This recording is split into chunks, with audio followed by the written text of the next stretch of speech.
Finally, we are very happy as Icebo Lethu Group to present our Memorial Park in Maran Hill that we've been working on for the past 5 years.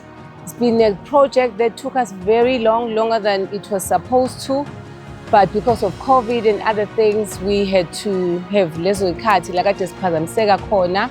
But siyabonga ukuthi egcineni amathuna ethu aphelile. I-shortage ekhulunywa ngayo eThekwini amathuna siqhamukile siyiCebo Lethu siyangenelela ukuthi angashoda amathuna. Siyabonga nje kakhulu ukuthi uNkulunkulu emuhle usehambe nathi kuyona yonke le project yaze yaba impumelelo. So eThekwini, our burial space is available. We've got about 1,200 graves in this place. We are still going to extend and create more graves, but at least akekho umuntu ozothi eThekwini ayikho indawo yokungcwaba.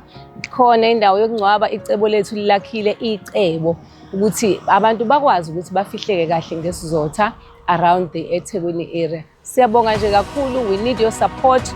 Funeral parlors, families abafisa nje ukufihla ngesizotha izihlobo zabo, nansi indawo ikhona izoba yinhle, soyinakekela kakhulu le ndawo.